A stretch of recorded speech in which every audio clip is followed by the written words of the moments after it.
Bon, heureusement, on a fini de shooter juste avant. Bon, vous allez profiter normalement d'un podcast assez cool. Incroyable introduction, franchement, merci infiniment. Mais tout à ça. C'est pas nous, le déni du capitaine. Je fais des terreurs nocturnes. Vous ne pouvez pas. Et donc j'ai fait cette scène connasse. Pardon. Mais oui. Attends, mais tout un poulpe géant. On est bloqué. Il tape. Il tape. Je meurs si jamais. Continue de propulser des films de boue.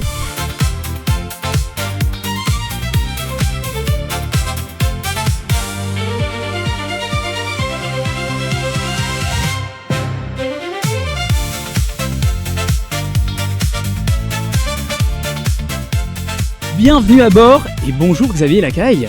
Bonjour à tous, bonjour à la dérive, vous allez bien? Ouais. Et merci de monter à bord du podcast. Merci également à AquaExperience qui nous permet de naviguer ensemble aujourd'hui.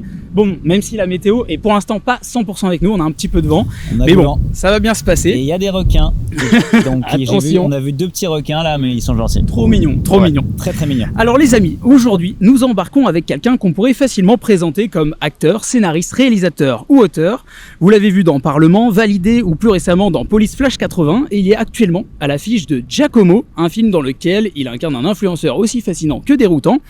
Mais ce serait sans doute passer à côté de l'essentiel. Parce que Xavier Lacaille, c'est surtout quelqu'un qui cherche à comprendre comment naissent les idées, comment on crée, comment on joue, comment on écrit, comment on raconte une histoire. Derrière son humour permanent, ses personnages souvent absurdes et sa capacité à improviser sur à peu près n'importe quoi, il y a un immense travailleur. Quelqu'un capable de passer des études de droit au plateau de tournage, de reprendre des études de philosophie par simple curiosité intellectuelle, de préparer ses rôles sous hypnose et de passer autant de temps à réfléchir au sens d'une œuvre qu'à la manière de faire rire une salle entière. Mais moi, ce qui m'a surtout frappé en te découvrant Xavier, c'est cette impression que tu ne cherches pas seulement à raconter des histoires. J'ai l'impression que tu cherches à comprendre le monde qui t'entoure. Comme si derrière chaque projet, chaque film, chaque personnage ou chaque rencontre, il y avait une nouvelle question à explorer. Une curiosité presque impossible à rassasier, et c'est peut-être ça qui me touche le plus.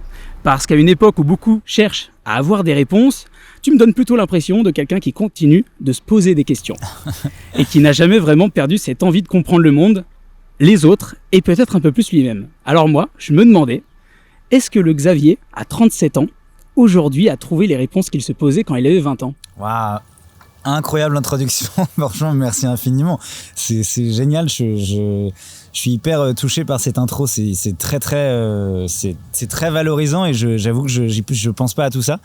Est-ce que j'ai trouvé ce que je cherchais? Absolument pas, parce qu'en fait je continue de me poser plein de questions et c'est drôle, je parlais l'autre jour de ça avec un ami qui est psy et on parlait de l'équilibre et de chercher un équilibre dans la vie, et on est tous à la recherche d'un équilibre, et il me parlait d'une métaphore, il me disait, tu vois, quand tu marches, t'es forcément en déséquilibre, t'as jamais un équilibre quand tu marches, t'as toujours un pied, puis l'autre, un pied, puis l'autre, et c'est le principe de l'avancement en fait, tu n'avances pas si t'es pas en déséquilibre, ou alors tu sautes, mais pas pratique, et je me disais, tiens, c'est drôle comment est-ce que en fait la vitalité c'est le déséquilibre. Et chercher des questions à la fin, en fait, c'est une forme de vitalité. Et accepter d'être en déséquilibre, pas que physiquement, intimement. Ouais, vraiment, ça va se poser toujours des questions, avoir toujours des moments de trouble. Absolument. Et qu'elles aient une conséquence sur ton état. Le fait de ne pas trouver de réponse, c'est dur, c'est pénible. Et en fait, je trouve que c'est une forme de pénibilité qui est pas inintéressante et qui te vitalise, quoi, qui te revitalise. Donc non, je trouve je trouve des réponses, mais elles sont immédiatement éclipsées par de nouvelles questions, quoi. Et il y a des questions, justement, à l'inverse, auxquelles tu n'as toujours pas répondu, que tu te posais déjà à 20 ans et qu'aujourd'hui, tu te poses encore les mêmes questions. Super bonne question. Ouais, c'est une super question. L'une d'elles, je pense que c'est... moi, c'est en lien avec la nuit. Je fais des terreurs nocturnes. Ok, oui, j'avais vu ça. J'en ai déjà un peu parlé, donc c'est pas un secret, mais je sais toujours pas pourquoi. Et j'ai fait plein de séjours d'observation du sommeil. Je viens d'écrire un film, de réaliser un film sur ça, là, que je suis en train de finir de monter. et je sais toujours pas pourquoi. Et la fiction, ça, moi, de l'écriture. Malgré, du coup, t'as vu plein de médecins, plein de spécialistes. Tout ce que tu peux voir. Ok. J'ai fait toutes les analyses possibles.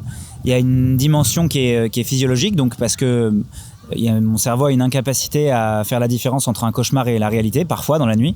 Mais il y a forcément une dimension psychologique à ça, tu vois.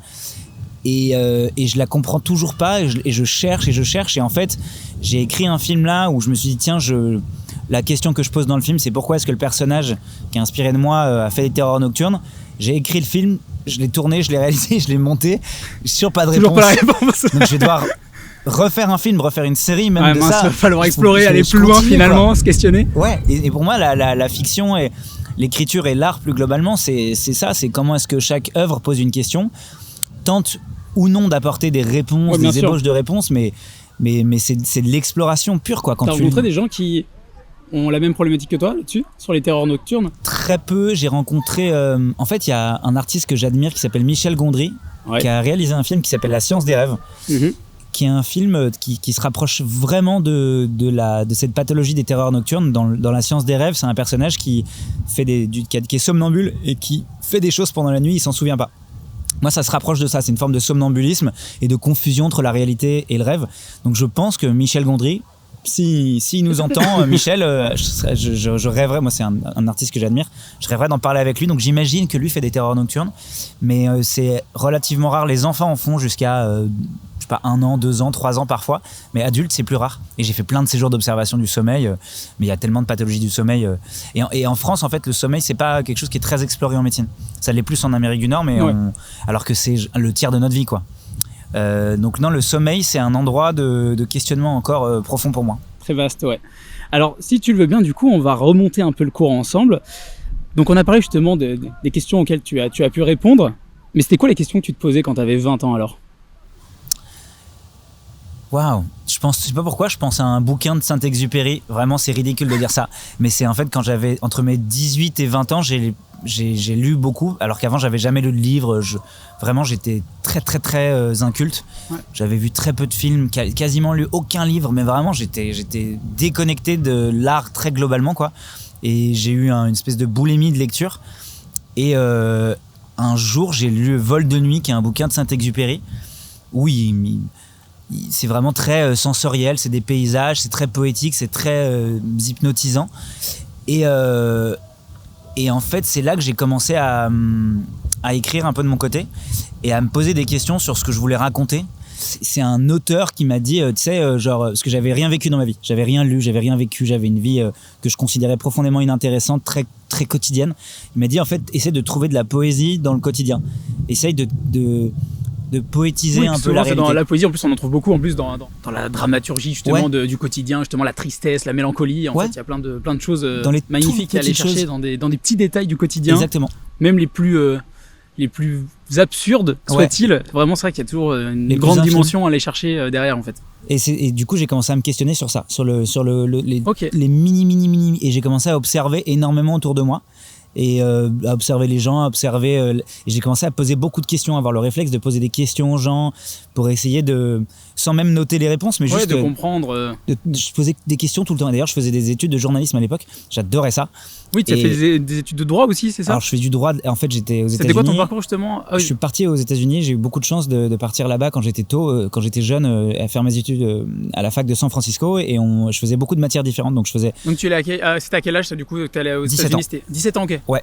Ah oui, donc tu n'avais pas encore le bac. Tu viens d'avoir le bac à ce moment-là. Okay. Et j'ai commencé des études là-bas, mais tu fais plein de matières différentes. Et donc je faisais de la science politique, du journalisme, du théâtre, de l'écriture. Et j'avais cette espèce de besoin de poser des questions. Et le journalisme était un des endroits qui me permettait de le faire de manière hyper, officielle. Et je faisais des stages en journalisme, etc. Et j'adorais ça. Et c'est le moment où j'ai commencé à être curieux, en fait. Avant ça, j'étais vraiment... pas du tout curieux, j'étais très très refermé et là les lectures, les rencontres avec les gens et vraiment l'espèce de boulimie de poser des questions, c'était ça moi, mais à 20 ans c'était ça, c'était genre essayer de tout comprendre. Parce que là du coup tu as souvent expliqué justement avoir longtemps pensé avec la rigueur du droit justement que la création était incompatible, tu disais. Ouais. Pourquoi cela? Ah c'est drôle, en fait j'ai changé d'avis sur ça. Ok. À une époque, quand je faisais des études de droit, je me sentais à ma place ni à la fac de droit, ni en école de théâtre. Et en gros, j'allais en école de théâtre le soir, et la journée, je faisais des études de droit. Et quand j'étais dans les... Du coup, t'avais vraiment lié les deux, quoi. T'avais vraiment c'était vraiment deux mondes différents, quand t'avais une fracture. C'était exactement, il y avait une fracture, il y avait une vraie frontière. Là, on vient de percuter un iceberg, messieurs, dames. Là, on est en train de couler. On fait genre tout va bien, mais vraiment là, la coque est en train de... Ça y est, l'eau est au niveau de mes chevilles et tout va bien. Et non, en fait, en gros, moi, j'avais cette espèce de je me sentais mal parce que pas à ma place dans l'un et pas à ma place dans l'autre. Et en plus, j'avais cette espèce de complexe, et du coup quand j'étais en droit je disais que je faisais du théâtre, et quand je faisais du théâtre je disais que je faisais du droit, et je fuyais l'un et l'autre. Tu trouvais pas forcément ta place ni dans l'un ni dans l'autre à ce moment-là, et je me sentais mal et un jour je commençais à vieillir, et je me suis retrouvé avec des gens qui étaient avocats. Donc je faisais mon master de droit, et les gens commençaient à être avocats, donc à travailler, et moi je continuais à dire non mais moi je suis comédien, j'écris et tout, et je me souviens je faisais de la plaidoirie, donc j'adorais les concours de plaidoirie et d'éloquence. Ah, pour l'éloquence et tout. Ouais. Ah, en soi, il y a une similitude entre toi, du coup. Ouais, mais, et c'est là que j'ai c'est vraiment... pas un peu du théâtre, un peu, aussi un peu la plaidoirie. T'as une dimension théâtrale, mais elle est vraiment infime en réalité. Elle est au moment de la plaidoirie. Mais c'est vrai que d'extérieur, on a envie tellement d'extrapoler ça, de se dire, monsieur, dame, mon bien client, sûr, mon client. Vous ne pouvez pas. Je meurs si jamais. Machin, t'es un sûr, tu commences à hurler. Et il y a cette dimension-là. Il y a quelque chose de folklorique de l'extérieur. Alors que ça a l'air très technique, en effet, quand même. Mais c'est super technique. Avant ça, t'as 6 mois, 8 mois où t'es dans un bureau à éplucher des codes, donc les codes civils, les codes pénals, les codes de procédure, les codes des entreprises.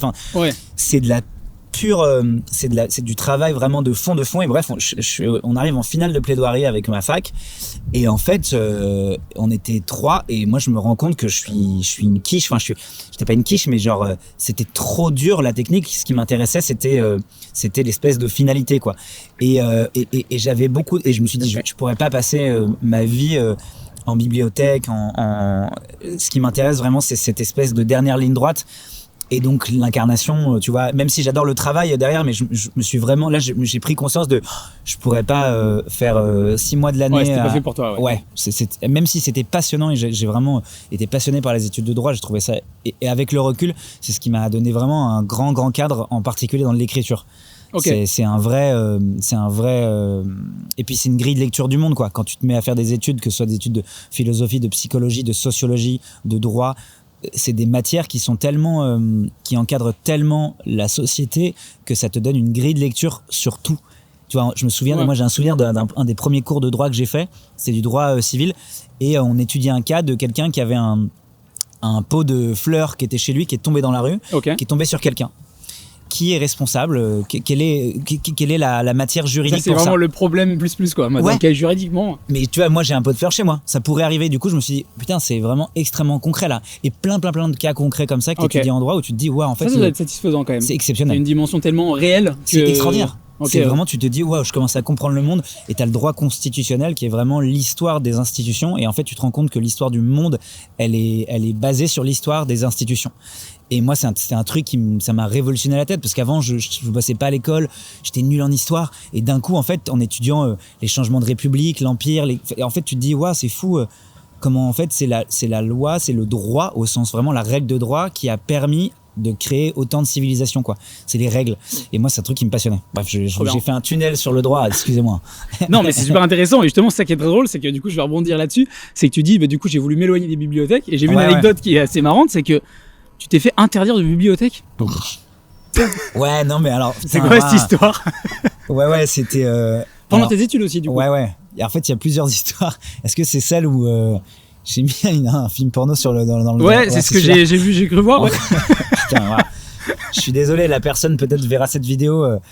En gros, je passais tous mes week-ends en bibliothèque pour réviser les partiels, et j'étais avec un copain qui est un gros geek, qui avait les ordinateurs de geek. Donc c'est des gros ordinateurs avec des gros ordinateurs portables, quoi. Ouais, portables, mais tu sais, de gamer. Ok. Ils sont fat, il y a des lumières qui éclatent, il y a des gros haut-parleurs, machin. Et il est fier de ces haut-parleurs-là. Bah bien sûr, ils sont incroyables. Il a tout, il l'a fait lui-même. Regardez la qualité du son. T'es mal le truc, stéréo et tout machin, ça envoie du lourd. Et à un moment, il va prendre une pause, il va pisser. Et vraiment, c'est nul, c'est nul. Mais je mets genre 100 onglets de films de cul. C'est nul, mais vraiment, j'ai honte, c'est catastrophique. Je mets le son au maximum, je mets play partout et je referme l'ordinateur avant que ça puisse avoir du son.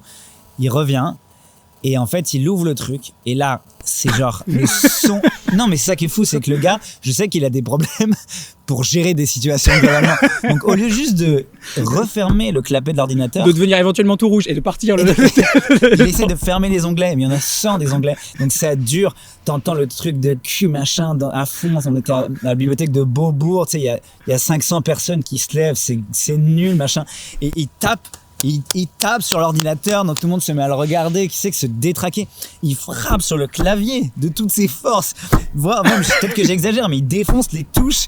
Il finit par le prendre et il ne ferme pas le truc. Il ne ferme pas, donc il s'éloigne dans la bibliothèque avec son ordinateur qui continue de propulser des films de boules dans la bibliothèque et on continue de l'entendre dans les rayons, mais vraiment. Ah, c'était une catastrophe, je regrette. C'est bien, je regrette. Tu regrettes vraiment? Non, je regrette pas. Parce que généralement, on dit je regrette, mais bon, non. C'était quand même marrant. On était des gosses. Je le ferais évidemment pas aujourd'hui, mais bon, oui. Et du coup, à cet âge-là, donc, tu disais là, justement, t'as lié cours de théâtre et t'as petit à petit arrêté le droit. Mais du coup, t'as commencé, j'imagine, à faire pas mal de courts-métrages, de jouer. Comment t'as fait tes débuts dans l'acting vraiment? Parce qu'en parallèle de tes cours de théâtre, bah, forcément, fallait commencer à se montrer, à jouer. C'est passé comment? En fait, mon tout premier cours de théâtre, c'est donc quand je suis parti aux États-Unis faire mes études. Je prends pour la première fois des cours de théâtre. Ça fait partie du cursus, donc tu peux valider des crédits là-dedans. T'as des notes qui comptent vraiment, tu vois. Okay. Et premier cours de théâtre, donc c'est à San Francisco. Il y avait que des Américains parce que c'était vraiment une petite fac. C'était pas genre il y avait pas de Français en tout cas. Et je me souviens que on est en binôme.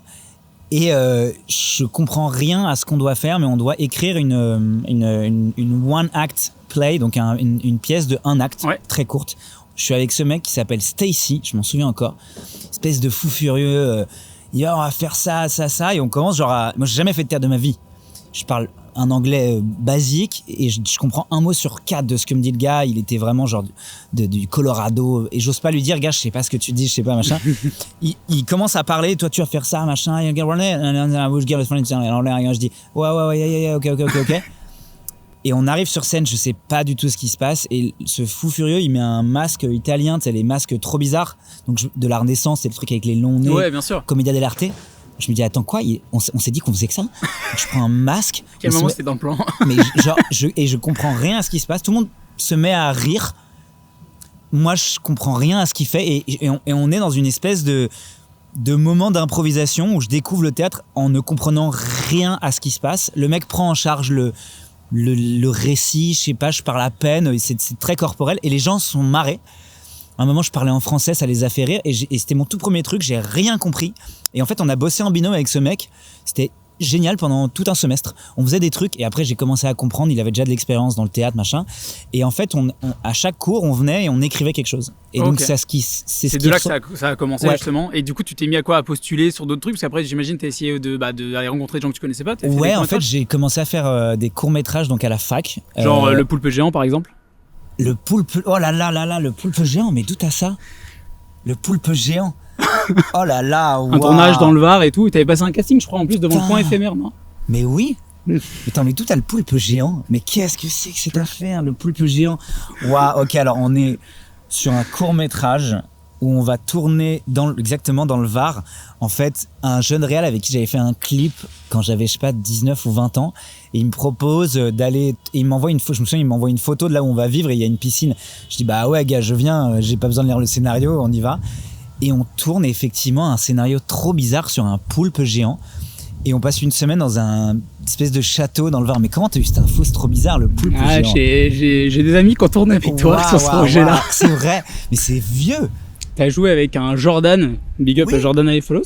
Putain, ouais, bah ça faisait partie des premiers courts-métrages que je faisais, ouais, et j'adorais faire ça. C'était toujours des trucs, tu te lèves à 10, à mais t'en as fait beaucoup, justement, des courts-métrages? Plein, mais j'en ai fait tellement des courts-métrages. Je me souviens, il y en a un qui m'a marqué, parce que je me souviens que je me réveille à 4h du mat pour prendre un train à Montparnasse pour aller à Rambouillet. Rien n'est rémunéré, c'est moi, je paye mon billet de train, je paye mon sandwich. J'avais dit que j'avais le permis, ce qui était vrai, j'avais le permis, mais je devais conduire sans lunettes. Et j'avais pas mis de lentilles et j'osais pas leur dire que je voyais rien, quoi. Et donc je me pointe, je stresse, j'ai pas dormi de la nuit alors que c'est un court-métrage pas rémunéré de première année d'école de cinéma, vraiment il y a pas d'enjeu en soi, mais moi c'était un événement. Oui, il y a un peu le passage obligé aussi de devoir faut se montrer quoi. Ouais, faut y aller quoi, tu vois. Et j'arrive là-bas et tout, et j'enlève les lunettes, je vois rien, putain, je commence à conduire, il y avait une scène, j'étais déjà stressé de mon texte, et vraiment je suis genre, j'ai trop peur, et j'arrive pas à jouer parce que, et j'ai pas osé leur dire, en fait je suis myope.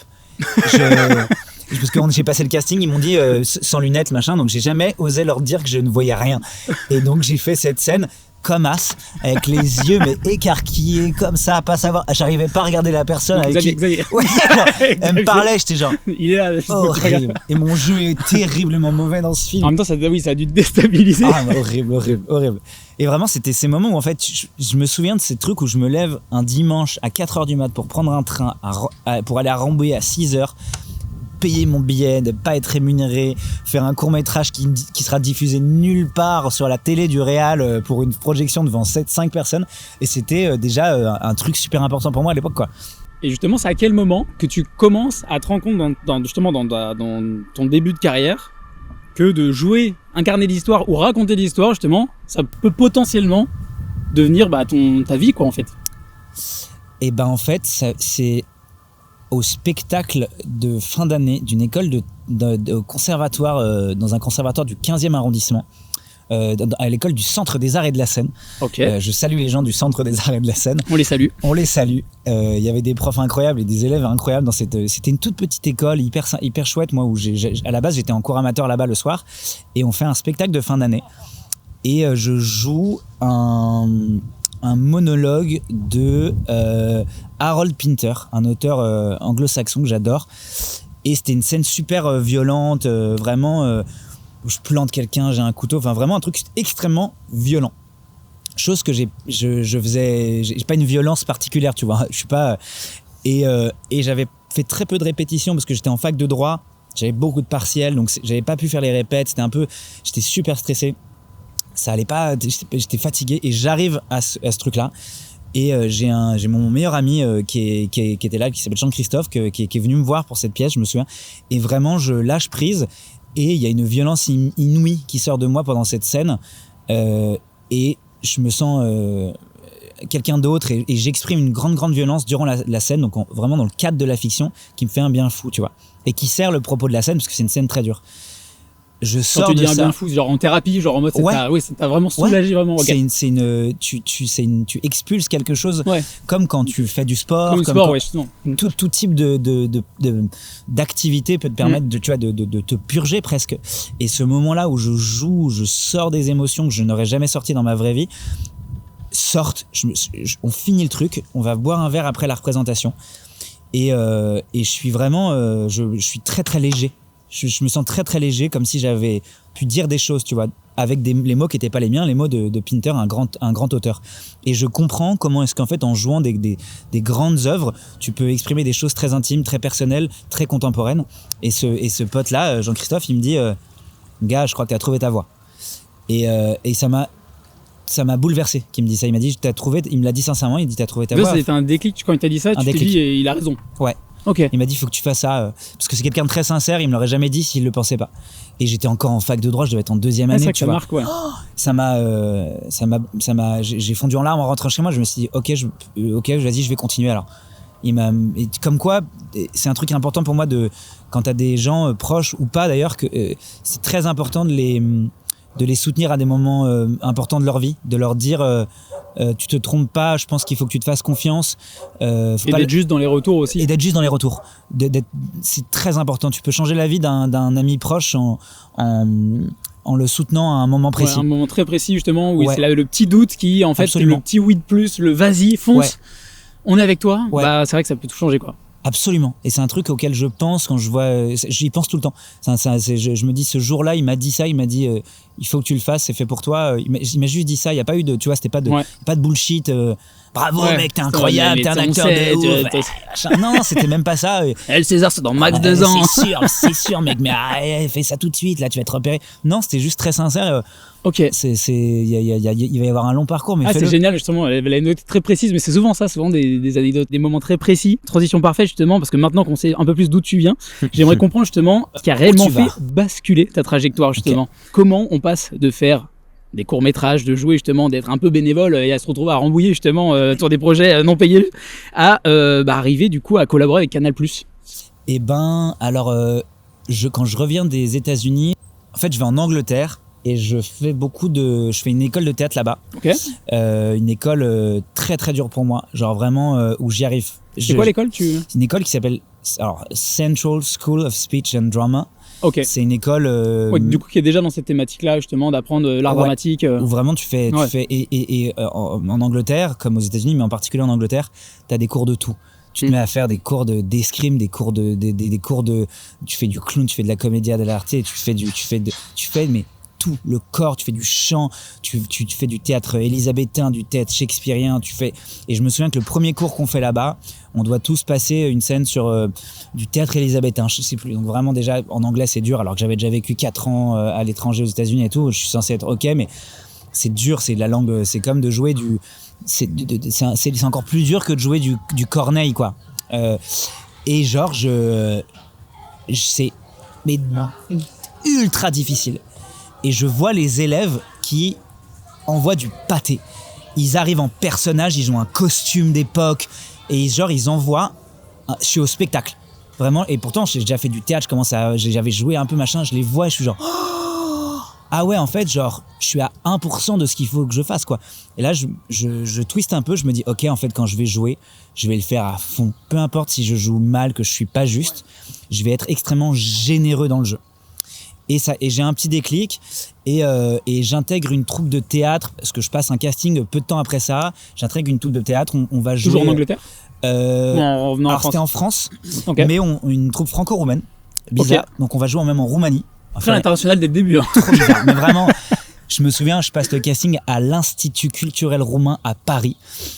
Un casting fou avec un metteur en scène qui est génial, qui s'appelle Eugen Gebeleanu, que je salue, qui était un jeune roumain mais ultra fort, et on commence à faire une pièce. Moi je fais un casting où j'y vais à fond, vraiment je me mets à nu dans tous les sens du terme, j'ai le truc, on joue la pièce, on va la jouer à Avignon, on la joue à Paris, on la joue en Roumanie, et je commence un peu, tu vois, à faire du théâtre. Waouh, mais vraiment on était sur un goéland qui est genre je crois qu'il y a vraiment un hara, je crois, au loin. Il y a un gars qui a juste un perroquet, il a un perroquet sur le bras, genre vraiment, normal, le gars normal.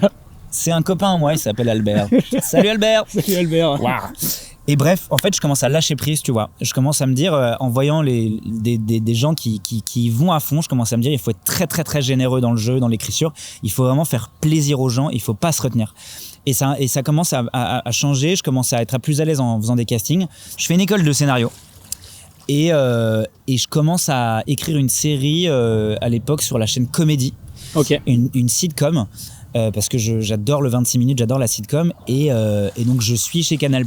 À l'époque, il y avait la chaîne Comédie qui était chez Canal+. J'écris cette série et je passe à côté d'un bureau qui s'appelle le Bureau des auteurs. Oui. Qui est un endroit où en fait tu as un collectif d'auteurs qui écrivent. Là où tu vas rencontrer Ambroise Carminati du coup. Ouais, exactement. Okay. Et je passe devant et ils éclatent de rire, et ça fuse, ça fait des vannes et tout, et je me dis putain, mais c'est génial ça, moi je suis là à écrire des scénarios sur le long terme, un peu seul, et là ils ont l'air de s'éclater de ouf.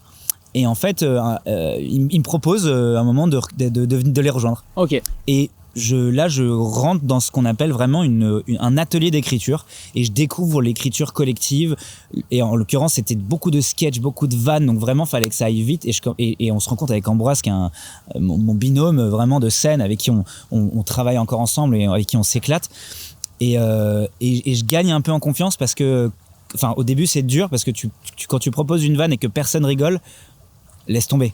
Et au début, tu as le réflexe de dire attends, non, mais en fait, non, c'est pas grave, elle est pas bonne, on la jette, c'est bon, on passe à autre chose. Ouais, et t'apprends à avoir plein d'idées, à ce qu'elles soient refusées. Ouais, donc là, t'as craché plein de choses, et tout, c'est drôle parce que tu te dis, justement, tu te présentes souvent plus en tant qu'auteur, enfin, d'abord en tant qu'auteur, avant d'être acteur, souvent, dans tes interviews. Ouais.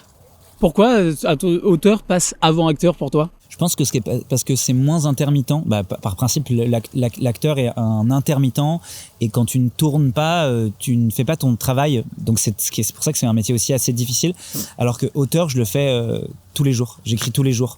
Donc c'est un métier tu vois, là, ce matin, j'étais devant mon ordinateur, comme ça, à écrire. À écrire des idées, à écrire des projets. Ouais, quotidiennement, j'écris tous les jours. Même parfois, quand je suis sur un tournage et que j'ai une pause de 1 heure ou 2, j'en profite pour aller écrire, tu vois. Donc c'est quelque chose qui mobilise mon corps et mon esprit quotidiennement, l'écriture. Donc forcément, j'ai peut-être plus le réflexe de dire ça, même si, en vrai, je suis à 50-50 aujourd'hui, mais ça devient un peu la même chose, quoi. L'écriture et le jeu, ça va de pair, quoi. Et je prends le même plaisir. C'est des plaisirs différents, mais je prends une intensité de plaisir très très forte dans les deux, quoi. Justement, qu'est-ce que tu conseillerais justement pour quelqu'un qui veut se lancer, qui voudrait potentiellement être auteur? C'est quoi que tu conseillerais pour à faire en premier? Super bonne question. Et ben, tu vois, il y a tellement de choses que je ne comprenais pas pendant très très très longtemps en écriture. On me donnait plein de conseils, je lisais tous les bouquins qu'il fallait lire, j'avais tous les cours d'écriture possibles, et il y avait une quantité immense de choses que je ne comprenais pas. Vraiment, tu vois, ne serait-ce que les choses les plus simples quand t'écris, on te dit il faut qu'il y ait du conflit, il faut que ça progresse, il faut qu'il y ait un twist. Il y a une quantité de règles de dramaturgie énorme, tu vois. Et on te dit, voilà, on te dit plein de choses, donc on te donne plein de conseils. Et moi, il y en a un de ceux-là que j'avais beaucoup de mal à comprendre, mais qui aujourd'hui me sert le plus. C'est quelle est la métaphore de ton histoire.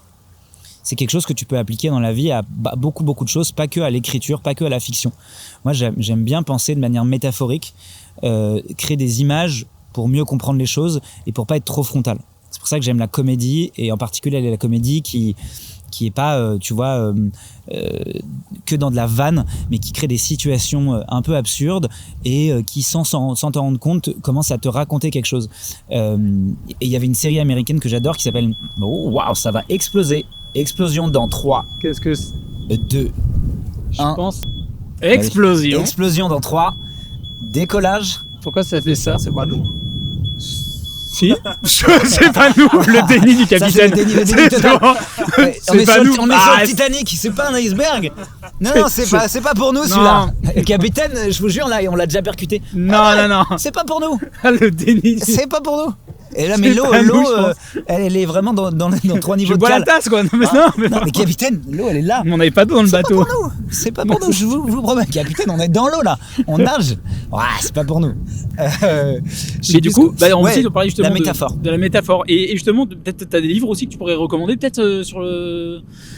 Oui et non, parce qu'en fait, il y a plein de livres sur l'écriture qui sont très bien. Moi, alors, si vous écrivez et que vous cherchez un livre, moi, il y en a un que j'aime qui s'appelle La trajectoire émotionnelle de Peter Dunne. C'est en fait une analyse, c'est un livre sur l'écriture, mais à travers une dimension psychologique et émotionnelle du personnage.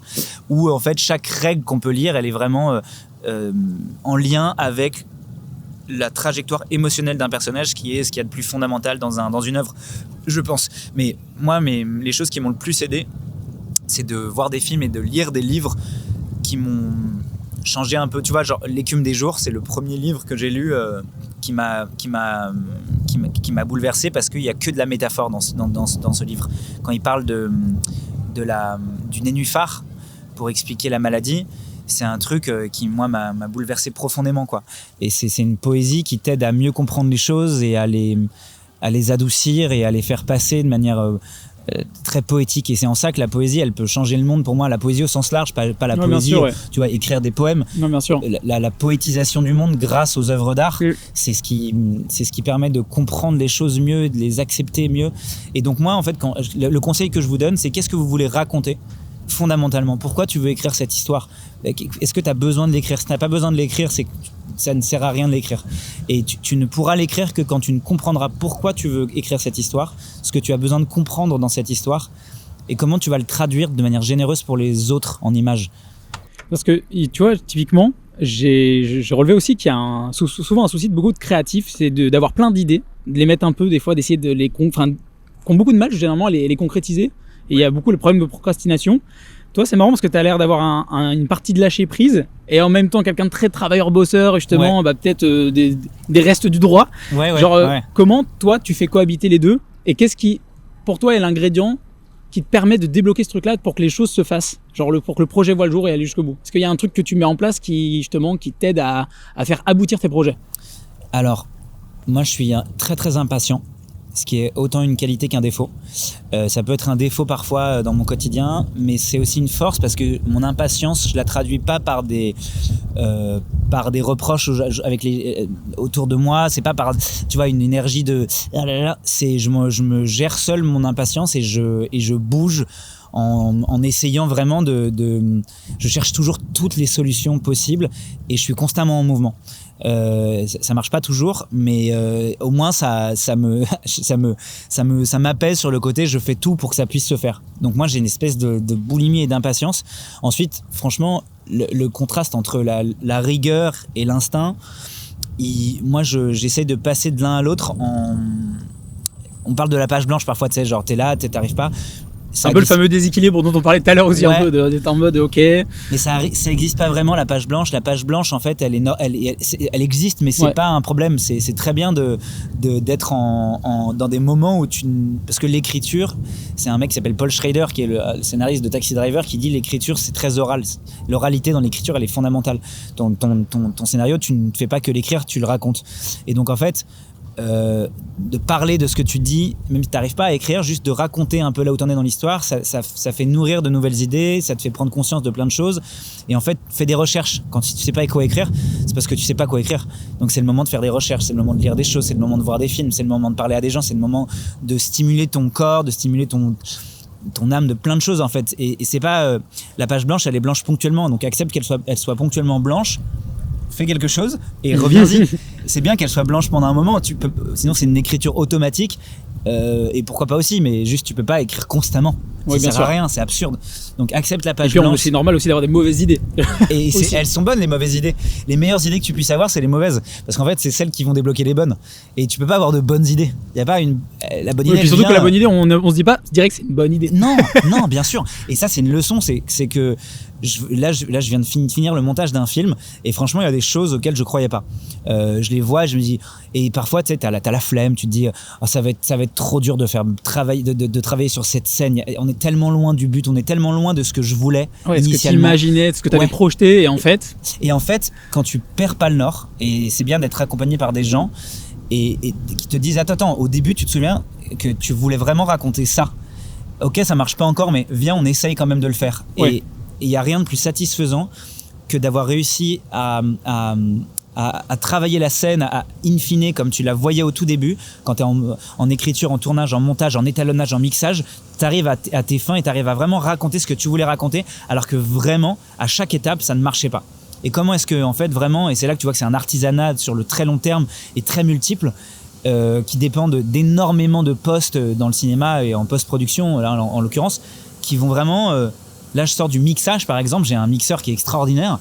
Vraiment, on a trouvé des idées qui font qu'il y a des choses qui fonctionnent que j'avais abandonnées tellement c'était dur. Yeah. Donc, cette idée de persévérance, elle est pas juste théorique de genre poursuivez vos rêves, quoi qu'il arrive, machin. Non, c'est vraiment garde le phare dans la nuit. J'aime bien cette idée t'as un phare, t'as eu une intuition de base qui était suffisamment forte pour te lancer sur ce projet, sur cette écriture. Garde-le quand même avec toi tout le long, comme un fil rouge. Tout le temps. Garde le rock, tu le revois, et c'est génial quand tu as quelqu'un qui t'accompagne pour te dire gars, rappelle-toi, en fait, tu te souviens. À la base, c'était ça la direction. Ça, ouais. Est-ce que vraiment tu veux plus raconter ça ou est-ce que c'est juste trop difficile? Et c'est la bonne question, je pense. Vraiment très intéressant. Alors, si tu veux bien, on va faire un petit jeu. Ça flotte ou ça coule? Ça flotte ou ça coule? Je te donne un mot ou une situation. Et du coup, tu me dis tout simplement ça flotte ou ça coule. En gros, ça flotte, ça reste en surface, donc c'est bien. Cas, c'est sympa. Ça flotte égal, c'est bien. Ça coule, égal, on préfère oublier, ou voilà, ça peut être pas bien. Ok. Bah, tu vas vite comprendre. Okay. Tu passes 2 ans sur un projet et personne ne le regarde. Ça flotte ou ça coule? Personne ne le regarde alors qu'il est sorti ou il est encore en écriture? Il est sorti. Personne n'a regardé. Bah, en fait... ça flotte parce que le projet il existe, il est fait, donc tu ne peux que En tirer du positif, quoi. Absolument. Sauf si t'en as honte pour des raisons et que t'as fait des erreurs et que tu le regrettes, et tu peux regretter quelque chose, mais non, ça flotte parce qu'il a été fait, c'est énormément de travail. Essaie de te souvenir de ce que t'as appris en le faisant, quoi. Un acteur extrêmement talentueux, mais totalement inconnu. Oh, ça flotte, c'est génial. Les acteurs, moi j'adore le théâtre, je vais souvent au théâtre. Le théâtre, c'est le truc le plus dur au monde. Il y a vraiment des gens bourrés de talent. Mais c'est exceptionnel. Et que les gens voient juste déguisés dans un acte particulier de théâtre, mais ils sont hyper forts. Et puis t'imagines, ils vont faire une pièce. T'as des pièces de théâtre, moi, qui m'ont marqué. Personne ne les reverra jamais, je les reverrai jamais plus. Ils ont travaillé 2 ans pour faire 50 représentations. Terminé, bonsoir. On pourra jamais revoir un fragment de cette pièce. Elle disparaît à jamais. C'est gravé dans ta tête. Et ça a été énormément de travail. Non, ça surflotte, ça. Un influenceur à 5 millions d'abonnés, mais qui n'a rien à raconter. Je vais dire ça flotte parce qu'en fait, ça m'intéresse sociologiquement. Il a 5 millions d'abonnés, pourquoi ? Ah oui, c'est pas un hasard qu'il ait 5 millions d'abonnés. Il y a quelque chose à raconter et c'est peut-être pas lui qui va le raconter. Oui, ça dépend peut-être pas de lui directement. Moi, ça m'intéresserait de raconter quelque chose autour de ça, tu vois. Une bonne idée jamais réalisée. Ça flotte parce que j'ai envie de l'entendre, cette bonne idée, moi. Une mauvaise idée réalisée jusqu'au bout. Bah, ça flotte aussi parce que c'est hyper intéressant de voir comment qu'est-ce que devient une mauvaise idée que t'as eue. Si elle marche, c'est que c'était pas une mauvaise idée et qu'en fait on a pensé ponctuellement que c'était une mauvaise idée. Une idée qui fait mal aux autres, mais qui a du succès. Qui fait du mal aux autres. Qui peut du coup peut-être jouir de moquerie par exemple, mais qui finit par être un succès. Non, ça coule profondément parce que c'est comme ça que je vois la fiction. La fiction, je veux qu'elle fasse du bien au monde et ça veut pas dire les rendre heureux immédiatement. Ça veut dire améliorer à quel que soit le niveau et le degré et le curseur le monde. C'est vraiment c'est à ça que sert la fiction, c'est à ça que sert l'art globalement. Donc non, il faut la fiction peut faire du mal très ponctuellement là parce qu'elle vient titiller des choses qui sont douloureuses. Mais si, in fine, les externalités sont vraiment positives et qu'elles permettent de faire progresser les gens et ça a été un moment peut-être difficile parce que ça questionne, mais il faut que ça fasse du bien fondamentalement. Ouais, je suis d'accord. La fiction, on peut pas se moquer des gens. Faut pas que ce soit gratuit. Non. Bon, maintenant, juste un mot, et on le fait plus rapidement. Mm-hmm. Tu me réponds si ça flotte ou ça coule toujours. Ok. Le doute.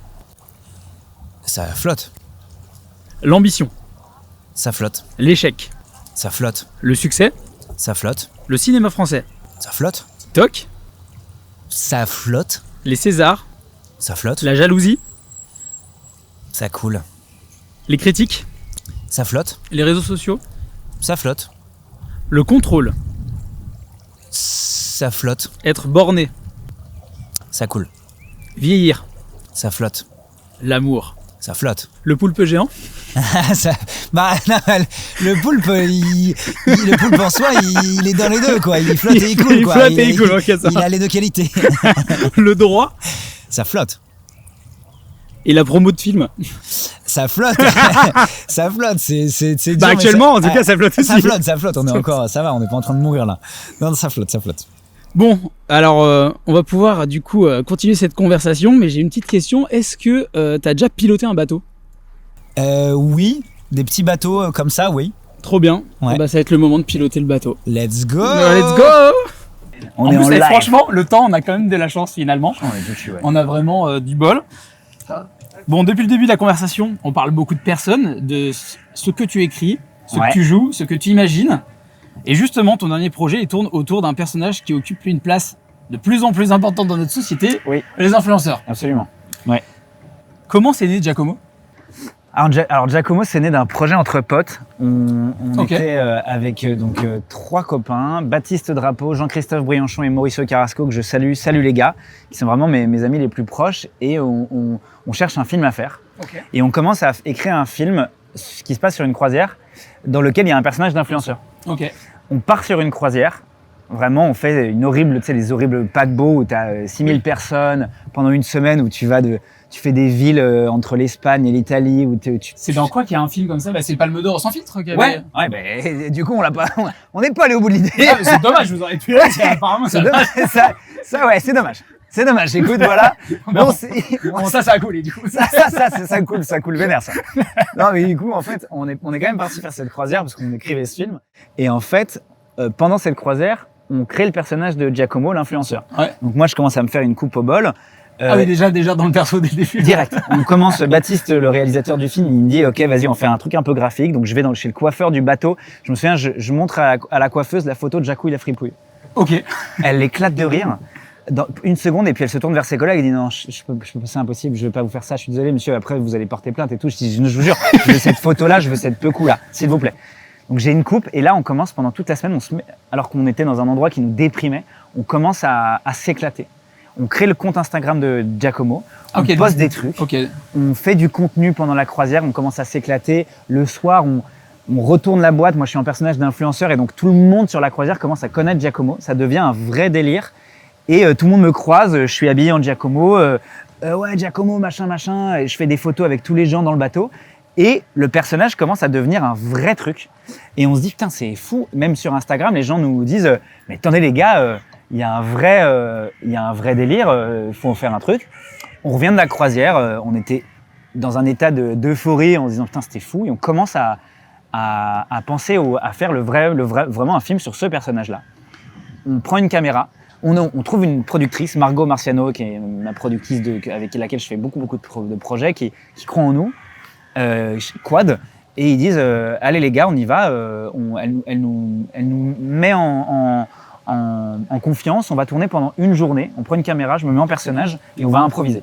Ok. Et je me souviens, on va avenue Montaigne, tous les magasins de luxe. Il y a Baptiste qui me filme, il y a les deux auteurs Jean-Christophe et Mauricio qui sont à côté, et on essaie de rentrer dans les magasins de luxe. On a juste pour l'idée que, en fait, c'est un mec, c'est un wannabe star, c'est un influenceur, il veut être sponsorisé par Gucci, Prada, Dolce Gabbana, il s'appelle Giacomo, il adore l'Italie.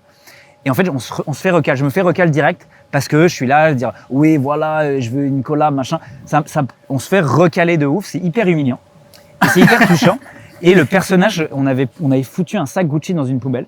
Mon personnage le trouve, c'était improvisé, tu vois, il trouve le sac Gucci, je retourne chez Gucci et là je rentre. Et en fait, on se dit, putain, c'est marrant, comment c'est un conte de fées moderne. Et ensuite, je vais chez Jacques Mus et on commence à convaincre les gens. Ensuite, on va bouffer dans un Buffalo Grill. Toute l'équipe mange. C'était la pause déj. Et à la fin, pour me marrer, je vais en influenceur voir le gars du Buffalo Grill. J'appelle ça Buffalo Bill dans le truc. Je dis, ouais, voilà, je suis influenceur, je fais une collab et le steak, il est gratos. Le mec accepte. C'est okay. Fou, la force de l'influence. Il accepte le truc. Sans même voir du coup tes réseaux à ce moment-là. Quoi. On avait le faux compte, on avait le compte de Giacomo avec 300 followers, rien du tout. Il voit ça, mais c'est pas grave. Il y croit, il est content et il dit ok. Et non seulement il paye mon steak à moi, mais il invite toute la table. C'est-à-dire qu'on était 8. Dinguerie. Il nous fait le truc et l'assistante de prod, Clara, que je salue, Clara Folcheri, va le voir après en disant écoutez monsieur, non, c'est un tournage, je vais vous payer. Et il refuse qu'on paye. Il dit non. Ce mec, Giacomo, je crois en lui, il m'a fait une story et en fait on se dit waouh, la fiction et la réalité là se confondent complètement. Il y a un vrai truc à faire et ensuite on finance le film très vite, on part en tournage et en fait c'était une expérience de ouf parce que la plupart des choses sont improvisées. Ok. Ouais, parce que déjà il y a une réalisation très documentaire. Enfin c'est un documentaire. C'est un faux documentaire. C'est un faux documentaire. Absolument. Ouais. Donc du coup vous l'avez joué aussi comme ça? Absolument. Ou c'était vraiment en plus quand même acté. Enfin genre évidemment le film était écrit j'imagine comme dans les grandes lignes. En gros ouais, on a des grandes lignes. Mais comment ça s'est un peu organisé? Ça c'est il y a les grandes lignes et après du coup il y a du spontané. Après exactement. Aussi. Okay. C'est exactement ça. On a les grandes lignes, on a une trame. On veut raconter un rise and fall d'un influenceur. On veut incarner quelque chose d'extrêmement contemporain. Vraiment, beaucoup des jeunes veulent être influenceurs. C'est un truc qui prend énormément de place. Et on se dit, ok, on a Giacomo, c'est un gosse. Le mec veut être à tout prix connu. Il est là et comment il fait? Donc on a des idées de scènes, de pivots dans le film. Mais ensuite, les auteurs étaient là, Baptiste le réalisateur était là et on tournait pendant 2 heures dans des situations. Et vraiment, et on a réussi à avoir, ce qui était génial, c'est qu'on a réussi à avoir des vrais influenceurs. Tu vois, ne serait-ce que Thibaut InShape, c'est un mec qui a 27 millions d'abonnés. Mais au début, on fait ça entre potes. Bastos aussi dedans. Bastos, qui est pareil, qui est quelqu'un de très connu. On a Magali Berda, on a plein de gens, tu vois, qui sont très très importants là-dedans, alors que ça partait d'un projet entre potes hyper comme ça, tu vois, d'une volonté un peu à l'arrache. On finit par les obtenir et toutes ces scènes-là sont improvisées. Et en fait, on a été déconcertés par le naturel de toutes ces situations. On réagissait à chaque fois, il se passait un truc sur le tournage le matin, on disait merde, faut qu'on fasse ça l'après-midi. On passait notre temps à réadapter en fonction de ce qui se passait dans le réel. C'était même pas comme ce qui se passe, tu vois, dans Tout simplement noir de Jean-Baptiste Calzadi, où en fait c'est un faux documentaire, sauf que nous, les gens n'avaient pas du tout de texte, d'idée de ce qui allait se passer. Même moi, j'ai une idée vague, et ensuite je suis en personnage et on y va et on voit ce qui se passe, quoi. Et ça s'est créé, ça se crée comme ça. Au fur et à mesure, ok. C'est pour ça qu'il y a des dingueries. Il va falloir qu'on aille par là-bas en même temps. Effectivement, là, je suis un capitaine un peu pas terrible. Non, c'est bon. On est pas mal. Let's go. Ok. Toi, du coup, à la toute base, est-ce que c'est un monde que tu connais, l'influence, ou pas du tout? En fait, Genre, tu l'as découvert par le film, enfin, tu t'es documenté, j'imagine, t'as commencé à rencontrer et puis Ouais. parler via le film, ou avant déjà, peut-être tu connais des gens, des créateurs de contenu. alors je connais effectivement, parce que maintenant dans le cinéma, il y a beaucoup de gens qui ont des followers, même des acteurs, des actrices, des gens qui ont... Donc c'est quelque chose qui quand même nous touche tous. Moi, je passe beaucoup de temps sur les réseaux sociaux, donc en fait, forcément, je suis touché par ça.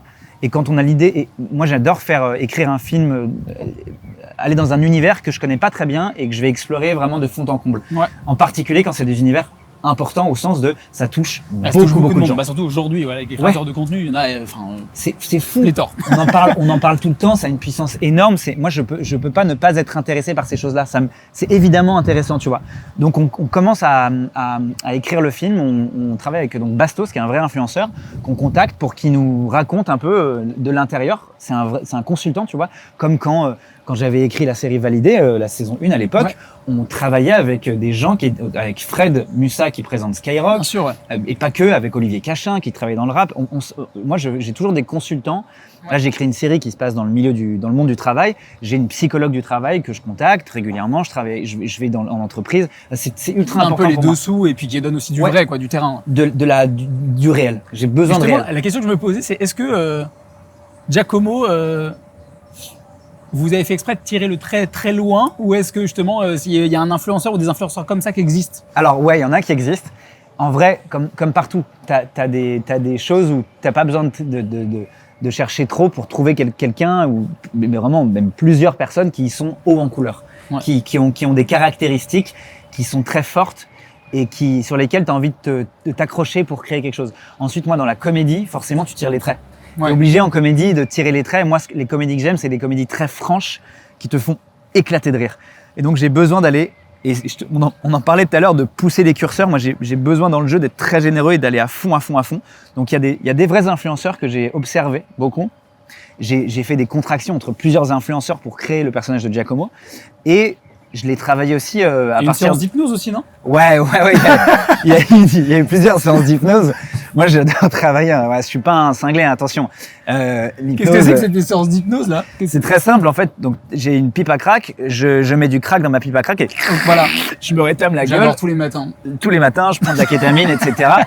Non, vraiment, l'hypnose, c'est hyper concret. Je travaille avec une hypnothérapeute que je salue, qui s'appelle Agathe Mer. Que Que pour le travail ou que tu au quotidien aussi, genre tu fais de Bah, l'hypnose À la base, c'est parce que je l'ai rencontré il y a 10-15 ans, parce que j'écrivais une série qui se passait dans le monde de l'hypnose. Ok. Et je m'y intéressais, tu vois, de manière documentaire. Ok, d'un point de vue documentaire à la base, ouais. C'était Complètement. pas genre une envie de toi de spécialement. Ok.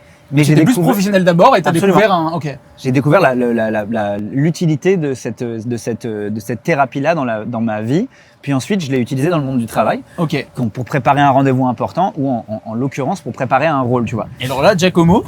Giacomo, je fais comme d'habitude avant de préparer un tournage, je fais une séance d'hypnose et en fait la séance se barre un peu loin ou Comment ça se passe une séance d'hypnose? C'est quoi? C'est c'est comment? Parce que j'ai des trucs dans la tête, mais je pense pas. c'est pas ça. C'est pas ce que tu crois. Il y a pas de non. Moi, je suis venu à la première séance d'hypnose, je suis parti en courant en fait. Et... Tu te mets à voler, tu te mets voilà. C'est hyper concret en fait. L'hypnothérapeute te pose des questions. Donc en l'occurrence, j'explique. Voilà, je travaille un rôle pour un film. Je parle du personnage, des informations que j'ai sur lui, des intuitions que j'ai. Ensuite, on se met dans un état de conscience Ok. altéré, qui fait que tu as une plus grande disponibilité avec ton inconscient. Ok. Donc avec qui tu es profondément et avec des choses un peu enfouies. Et on commence le truc et il y a un moment où il y a un bruit de moteur que je commence à émettre qui donne ça concrètement, c'est et je fais ça pendant 5 minutes, interminable. T'es là avec Et elle est là. la pauvre, Ok, elle assiste à un gars. On va l'ajouter au psy aussi. Alors ça c'est, on va contacter des spécialistes. Est-ce qu'il y a un spécialiste de dispo dans les 2 prochaines semaines? Alors, dans les 2 prochaines heures, là c'est 911. Non. Ça fait 5 minutes, il me fait un moteur. Il est vraiment il est en genre, V12. Bon. Waouh, qu'est-ce que là j'appelle les flics. Les policiers arrivent, je me fais embarquer, voilà, garde à vue. Non, et en fait, bizarrement, ce bruit de moteur commence à créer la voix du personnage. Et c'est ça, hors contexte, c'est n'importe quoi. Non, mais ça paraît fou. Je suis désolé. Non. Je vous jure, je suis pas un. J'ai des problèmes, mais je vous assure, je suis rationnel. Ok. Et donc, en fait, du coup, ça te déclenche, c'est comme un exercice vocal. Un peu comme au théâtre, un peu les exercices. Ok, ouais. Et en fait, c'est devenu ça. Mais vraiment, moi, tu vois, avant de jouer au théâtre ou avant de faire une scène, je chauffe ma voix. Je chauffe mon corps un minimum. Et Giacomo, mes exercices, c'est ridicule. Mais c'est de faire, je fais un moteur et je fais le geste d'une moto parce que du coup, pendant cette séance, je fais ce geste de moto. Donc, je commence à me dire, mec, il y a un délire sur les motos et je commence à créer un souvenir que le personnage avait en conduisant une petite moto avec son père. Je commence à créer de la backstory comme ça et je sors de ce truc-là et je fais vraiment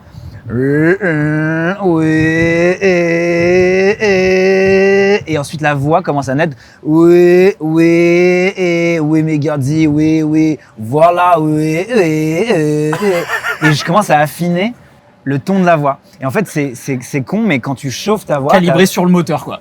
Ouais. Non, mais c'est trop bizarre, mais ça naît comme ça. Et après... C'est fou, mais c'est marrant comme anecdote. Et c'est devenu un ancrage. Avant de faire Giacomo le matin, ou quand je devais faire des scènes, je refaisais ce moteur qui, à la fois, chauffait ma voix et m'ancrait dans le personnage. Ok. Et ça, c'est un truc que tu vois, là, il y a Roland Garros. Raphaël Nadal, avant de servir, il fait tout le temps tac, ouais, tac, c'est tac. tic et tout. C'est un ancrage. Ouais. Ça, c'est quelque chose qu'il a travaillé. Peut-être en sophrologie, peut-être avec n'importe quelle technique, mais ce qu'on appelle un ancrage. Les gris-gris ou tous ces trucs-là, c'est des ancrages. Le fait d'avoir besoin de faire un geste avant de faire quelque chose, cette idée d'un porte-bonheur, c'est un ancrage. C'est des choses qui fonctionnent. Ouais. Quand tu les maîtrises, moi, c'est un truc, en fonction des choses, j'ai un truc physique qui me permet de me déployer un peu, quoi. Donc ouais, l'hypnose, c'est un truc trop intéressant, extrêmement utile. Est-ce qu'un acteur, tu penses, pour faire le parallèle avec les réseaux sociaux, peut se construire sans être sur les réseaux sociaux? Oui, j'espère que tu peux te construire sans les réseaux sociaux. Moi, tu vois, j'ai des réseaux sociaux, mais je suis quasi inactif. Ouais, toi, tu communiques pas trop dessus? Bah, un peu, tu vois, je communique quand il faut, parce que, tu vois, il faut communiquer un minimum et c'est très bien. Et moi, mais je l'utilise en tant que spectateur et il y a des choses géniales sur les réseaux sociaux. T'as une créativité folle. Vraiment, moi, je trouve que c'est un vivier de talents. Il n'y a pas que des talents, il y a plein d'autres choses, mais c'est un endroit hyper... mais moi, j'ai un peu moins le réflexe de créer des choses dessus. Je pense que tu peux exister... sans pour l'instant. Sans pour l'instant, mais c'est vrai que c'est une sensation aussi externe. On a l'impression que c'est encore possible, mais parce que tu vois, pour faire le parallèle avec un autre épisode qu'on a tourné avec Lisa Pariante, elle disait elle que justement dans le monde de la musique aujourd'hui c'était beaucoup plus compliqué. Ouais. Parce qu'aujourd'hui il y a un peu des détections entre guillemets qui sont faites en fait tout simplement par le nombre d'abonnés qu'on peut trouver, etc. Ouais. Au cinéma j'ai l'impression que c'est moins le cas, non? Enfin, en tout cas aujourd'hui. Il y a quand même beaucoup de financiers qui aiment être rassurés par des gens qui... Bien sûr. D'un point de vue distribution, pour être sûr que le film soit vu, parce que ça ramène du monde en salle. Je crois que ça en ramène pas tant que ça visiblement, mais en fait je sais pas à vrai dire à quel point ça se confirme le fait d'avoir des abonnés, de ramener les gens en salle. Je me rends pas compte. De fait, c'est quand même un élément aujourd'hui qui compte, je crois. Mais écoute, moi j'ai pas beaucoup d'abonnés et bon, je travaille, tu vois, et j'ai des acteurs autour de moi qui n'ont pas forcément de réseaux sociaux hyper actifs et qui travaillent, donc j'ai l'impression que tu peux encore, mais c'est vrai que ça a quand même changé la donne, ouais. Et toujours sur la visibilité, toi, tu penses quoi justement du fait qu'en France, contrairement aux États-Unis typiquement, les auteurs sont beaucoup moins mis dans la lumière? De plus en plus, j'ai l'impression quand même qu'aujourd'hui on parle de plus en plus qu'il y a des auteurs derrière, ça devient beaucoup plus une marque de gage de qualité. Ouais. Mais alors pourtant on a toujours dit que on avait du... oh, attention, un autre bateau. On a échappé à la catastrophe, messieurs dames. On est encore en vie, mais on a failli rentrer dedans. Le déni du capitaine. C'est clair. Le capitaine, nickel. Il est complètement rétamé. Je suis en pleine hypnose là. Bam, on tombe dans l'écluse. Ciao, bye. C'est un bateau, c'est pas un... Non, Ah, prochain personnage. Décollage immédiat. Ça, je garde. Allez, c'est parti. Mais oui, non, mais pour les auteurs, c'est vrai qu'aujourd'hui, c'est vrai que c'est très underground entre guillemets. On n'en parle pas souvent. C'est pas mis. T'en penses quoi justement? Est-ce que tu penses qu'on devrait plus communiquer dessus comme un peu aux États-Unis? Oui, alors en fait, le problème, c'est que c'est un métier très précaire. Il y a une minorité d'auteurs en France qui vivent de leur métier. C'est hallucinant. C'est un statut très précaire parce que c'est pas un statut qui est lié au régime général ni à l'intermittence. Tu es payé en fonction des scénarios que tu écris. Tu touches pas de chômage. Il y a pas ce concept-là. Tu as une retraite très très faible, quasi inexistante.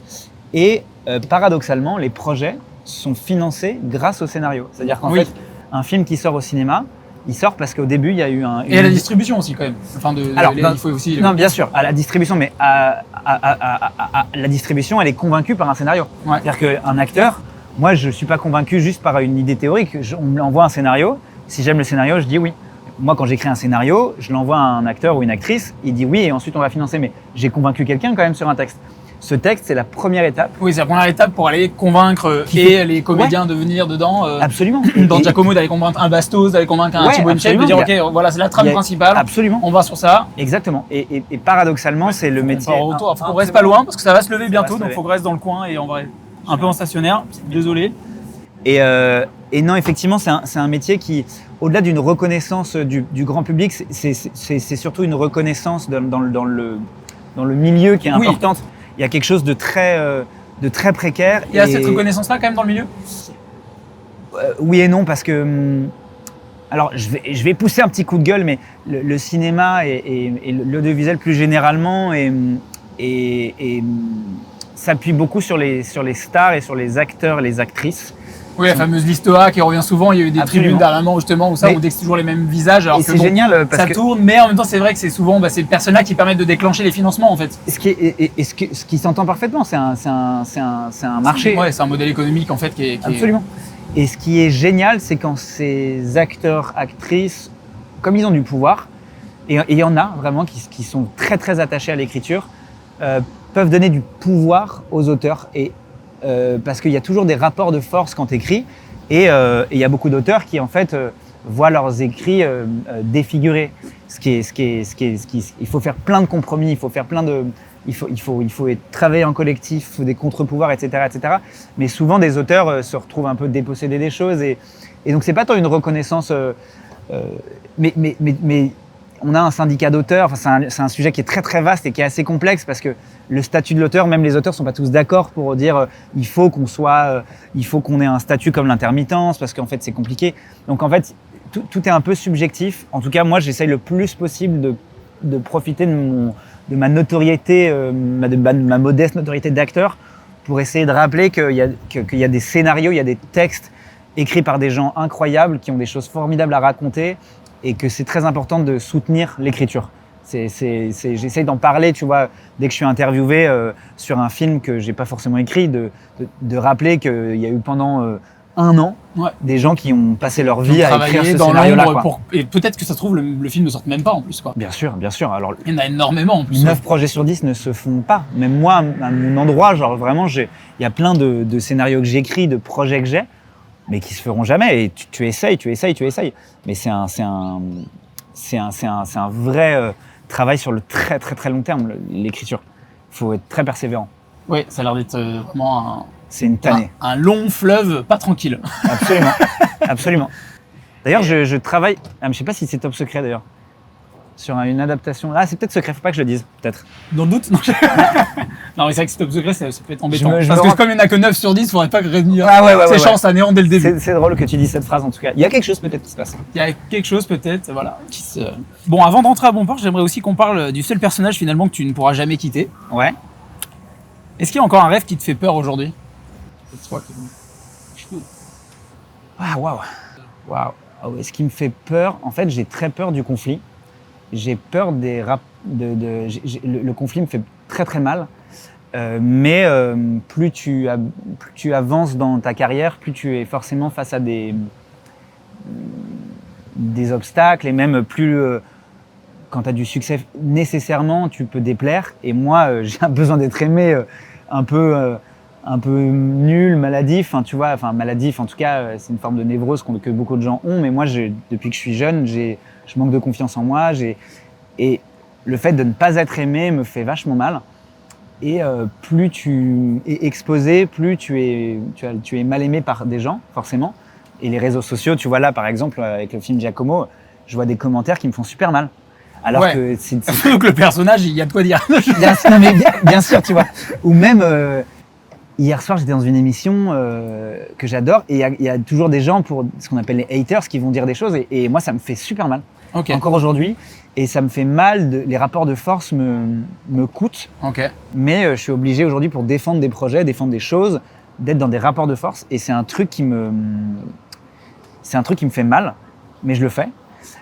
Et donc, moi, mon rêve, c'est de pouvoir faire des œuvres qui changent le monde. C'est vraiment ridicule de dire ça comme ça, mais c'est comme ça que je vois, moi, ce que j'écris ou même les choses dans lesquelles je joue. Tu vois, ce film sur l'influence. Ouais. Il y a un truc aussi bête que ça, mais j'ai des neveux et des nièces qui sont addicts au téléphone. Comme moi, je suis addict aux réseaux sociaux. Je peux passer 5-6 heures par jour sur mon téléphone, et il y a des jeunes qui peuvent passer 9-10 heures. Et quand on écrivait Giacomo, tu vois, on travaillait avec une psychiatre qui est spécialiste de ça, qui travaille dans une clinique de désintoxication digitale, un vrai truc où tu as des adolescents qui sont addicts et il n'y a pas que des adolescents en fait. C'est comme toutes les addictions, c'est dangereux. Et donc il y a une partie de nous, avec les auteurs et les réalisateurs, qui aussi faisons ce film pour des raisons gentiment pédagogiques, tu vois. Et quand j'écris un film et que j'écris une série, j'ai ce truc-là. Et c'est très important pour moi de le faire pour que ça ait un impact et que ça change quelque chose, vraiment. Sauf qu'en fait, plus tu veux toucher les gens, plus tu as besoin de moyens, et plus tu as besoin de moyens, plus tu as besoin de convaincre des gens, plus tu as besoin de convaincre des gens. Il faut vraiment avoir une équipe soudée quoi, pour réussir à avancer. Et plus tu dois être dans des rapports de force, forcément dans des conflits qui sont pas forcément malsains, hein, des trucs où tu dois... Et c'est ce truc-là que je dois travailler. Ok. Donc, et aujourd'hui, du coup, on a parlé beaucoup justement des questionnements, de toujours se poser des questions, mais aujourd'hui, c'est quoi la question qui t'obsède le plus ? La question qui m'obsède le plus, c'est une excellente question. Très très complexe parce que j'ai des obsessions qui se superposent. Donc c'est dur de les hiérarchiser. On a parlé des terreurs nocturnes, qui étaient un gros groupe. Ça fait très très longtemps, donc ça va. Donc ça c'est une grosse question, mais allez, c'est un fil rouge. On est sur une corde rouge. On est vraiment sur un... Non, en vrai, ce qui m'obsède, c'est... je suis obsédé par le sport et en particulier, ça fait un moment, par les sports de combat. Ok. Là, tu vois, ce midi, j'ai fait un cours de boxe thaï, je fais du muay thai, j'adore ça. Okay. Et ça vient d'où cette obsession ? Je pense que ça vient du sentiment de me sentir fragile. Ok. Je me suis toujours senti fragile et faible. Et pour se défendre, tu veux dire physiquement ? Physiquement et psychologiquement. Psychologiquement aussi, ouais. Ouais. Et en fait, j'ai commencé il y a 10-15 ans à faire des sports de combat, de la boxe, et je reste toujours, tu vois, un physique extrêmement... ça me parle. Je suis tout petit, tu vois, voilà. Je suis pas le gars le plus stock du monde, je fais pas peur du tout. C'est pas moi qui vais faire tanguer le bateau. Hein. Clairement, vraiment, ma présence physique sur ce bateau, vraiment, on ne la ressent pas. Mais le fait de faire des sports de combat, et certains sports de combat comme le Muay Thai ou la lutte ou du grappling ou même du MMA, qui est un sport très complexe et intéressant, m'a aidé un petit peu. Et je rêve, ça c'est un rêve que j'ai, tu vois, c'est con, hein, mais de faire de la compétition. Ok. Quand tu fais des tournages, j'ai pas le droit évidemment, donc je le fais pas, mais il y a un monde dans lequel tu te blesses juste avant, faut justifier dans le scénario pourquoi t'as le bras dans le plat. Le gars, il a une tête vraiment amochée de ouf. Genre dans les assurances et tout, ça fait pas plaisir à... Pas ouf, donc je le fais pas quand je suis en période de tournage, mais c'est une obsession que j'y vais pas assez, j'aimerais y aller et j'y pense tous les jours, je me dis putain, j'y suis allé tout à l'heure et je suis trop content d'y être allé là, tu vois, par exemple. Et du coup, pour revenir, pour boucler la boucle, si le Xavier de 20 ans il serait monté sur le bateau, qu'est-ce qu'il serait ravi de découvrir chez toi aujourd'hui ? Je pense qu'il serait ravi de découvrir qu'il a toujours un gros déséquilibre et qu'il a toujours des sacrées angoisses. Ok. Où il serait quand même ravi de ça ? Il serait pas en mode « Oh non !» Je pense qu'il y aurait les deux. Je pense qu'il serait genre « Ah frérot, règle tes problèmes, il y a un moment où tu vas pas nous emmerder toute ta life. » Et je pense qu'il se dirait « Bon, allez, ça fait 16 piges que t'as toujours des galères, accepte-les quoi. Et fais de ces galères... Moi, c'est quelque chose que m'a dit ma mère, qui m'a beaucoup aidé. Elle m'a dit c'est important que tu rendes les choses un peu légères et un peu drôles. Et c'est un truc auquel je pense très souvent, de me dire Tiens, il y a des histoires, il y a beaucoup de drames et de tragiques dans la vie. Il y a beaucoup de gens qui vivent beaucoup de choses très très dures. Moi, j'ai la chance dans ma vie de vivre beaucoup moins de choses dures que beaucoup de gens. Et je me dis, tiens, ce serait chouette d'essayer de créer une forme de... On va finir sous le pont sur cette Il phrase. avance pas. Voilà, et là on va accélérer. Merde. Non, il veut plus Ah, voilà. Non. Ok, alors, attends. Si tu recules à fond, vas-y. Merde, On est alors, pile attends, sous le je truc. fais un- Je fais une marche arrière, fais une marche arrière. C'est là, on va rentrer dans le... Pardon. On est bloqué. I know. Ça passe pas. Je fais un petit demi-tour, désolé, excusez-moi. Désolé, je suis désolé. Pardon, c'est juste que le moteur c'est un peu arrêté. On a pris les algues. Et bah là, on a du mal à repartir. Tu vois, je sais pas si t'entends, mais On s'est retrouvé en stationnaire sous le pont là. en fait c'est qu'il y a, tu vois, il y a des algues juste là et on s'est pris celle-là. Au moins, on est sauvé. On est sains et saufs. Et crois que- franchement, on a plusieurs pilotes qui ont voulu nous tuer aujourd'hui. Par contre, le bateau, il avance plus du tout là. Genre. On s'est vraiment retrouvé pile à l'endroit où faut pas être. On a repéré. Ouais, c'est des Le gars, il algues. fait le pont, s'il vous plaît, faudrait peut-être dégager le bateau. S'il vous On plaît, s'est monsieur retrouvé dame. bloqué vraiment le pire Ah, endroit. vraiment le pire capitaine. Et ben voilà, finalement, on va finir dans l'eau. Un homme à la mer. Là, on est vraiment, pour le coup, on est vraiment à la dérive. À 20 piges, il se dit, Xavier dit à 20 piges, il dirait putain frérot, t'as des névroses encore Oui. pires. Mais il se dirait, j'imagine, bon, au final tu les auras toujours, accepte-les. Ah oui, non, c'est ça, je disais que de trouver en fait, c'est pour ça que le rire, moi, c'est un truc qui me sauve. Il y a une série que j'adore, vraiment, dans chaque interview, je sais pas pourquoi, je parle de The Office tout le temps, c'est fou, je suis un cinglé. Mais c'est une série, c'est ce qu'on appelle les séries doudou, c'est des fictions qui te font du bien profondément. Mais moi, c'est un truc, genre, quand j'ai un coup de mou, plus qu'un coup de mou, des moments sombres, je mets un épisode de The Office et chacun a sa Ouais. série doudou, sa L'épisode qu'on fiction. revoit plusieurs fois. Ouais. En fait, ça, c'est très profond. C'est pour ça que j'aime les séries, et en particulier le 26 minutes. C'est que ça peut être des petits bonbons que tu offres aux gens, qui racontent des choses parfois profondes, qui questionnent, et parfois qui vraiment juste te font un bien fou. Et ça, moi, c'est... Quel bonheur de pouvoir te dire que les rares fois où il y a des gens qui me disent « Putain, j'ai regardé ce que vous avez fait, ça m'a fait rire, c'était chouette, votre spectacle, votre machin. » C'est pour ça que je fais ce métier profondément, moi. Oh, la pluie. Du coup, bah, le Xavier d'aujourd'hui, qui c'est qu'il aimerait voir monter sur ce bateau? Waouh! Ah, c'est une super question. Il y en a tellement qui serait extraordinaire de rencontrer. Je dirais Annie Ernaux, Ok. qui est une autrice que j'aime profondément, qui m'a beaucoup influencé. Pas forcément dans ce que j'écris, mais même juste dans des réflexions. Et qui a écrit un livre sur l'écriture que j'ai trouvé sublime. D'ailleurs, je vous le recommande pour les gens qui écrivent. Alors, c'est pas un livre de méthodologie d'écriture en soi, où il n'y a pas des règles de dramaturgie. Je crois que ça s'appelle L'Atelier Noir. Ok. Ou le carnet, je me souviens plus du titre, mais vous On mettez... mettra en description. Ouais. Je crois que c'est L'Atelier Noir, où elle parle de son rapport à l'écriture. Ok. Je trouvais ça exceptionnel. Et c'est quelqu'un qui justement écrit sur le quotidien et qui sur une forme de banalité de son existence. Son existence n'a pas du tout été banale, mais sur des choses qui peuvent être quotidiennes en tout cas. Et j'aurais 1 milliard de questions à lui poser, et juste écouter cette femme, c'est extraordinaire. Et la deuxième personne, ce serait Patrick Modiano. Ok. Si je pouvais passer une soirée avec Annie Ernaux et Patrick Modiano, ce serait extraordinaire. Ok, et ben on note. Et ben pour finir, évidemment, foncez voir Giacomo, donc au cinéma, qui est le 17 juin. Ouais. 17 juin au cinéma. Toi, tu aurais plusieurs recommandations culturelles. Autrement, à part ça, en ce moment, au cinéma, au théâtre, culture, t'as vu des choses cool dernièrement? Ouais, Tu pourras j'ai vu. recommander Il y a plein de choses extraordinaires à aller voir. En théâtre, il y a une artiste que j'adore qui s'appelle Stéphanie Aflalo, Ok. qui jouait à La Villette à côté d'ici, et je crois qu'elle continue de jouer son spectacle. J'avais adoré son seul en scène, c'était très beau, très puissant. Et en fiction, je viens de découvrir une série géniale qui s'appelle DTF Saint-Louis. Ok. Une série américaine sur HBO qui se prononce DTF Saint Louis, qui est formidable. Ok, et bah merci pour les recos. Et bah du coup merci beaucoup à Aqua Experience de nous permettre de naviguer, d'être à la dérive aujourd'hui. Ouais. N'oubliez pas évidemment d'aller vous abonner. Merci beaucoup d'avoir suivi cet épisode. Voilà, de liker, commenter. Le 5 étoiles, vous connaissez si vous nous écoutez sur les plateformes de streaming. Et bah merci à toi, Xavier. Merci à toi. Franchement, c'était trop chouette C'était de trop bien, t'avoir et vraiment. de Merci beaucoup. parler de tout ça, autant des terreurs nocturnes que de la folie de l'écriture et tout. Et non, c'était vraiment un très bon moment partagé. Merci On espère que ça vous a plu. On se retrouve bientôt pour un nouvel épisode et à bientôt. Ciao, ciao. Heureusement, on a fini de shooter juste avant. Donc vous allez profiter normalement d'un podcast assez cool.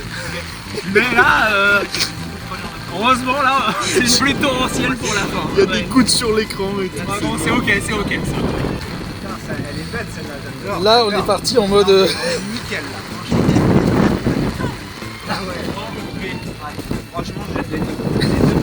Ça fait partie des off.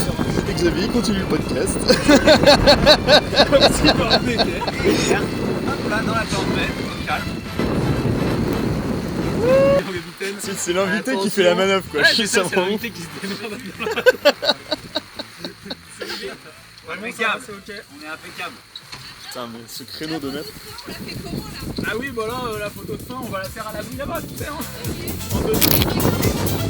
Oui, bah Oui, bah moi aussi, t'es comme ça. pareil.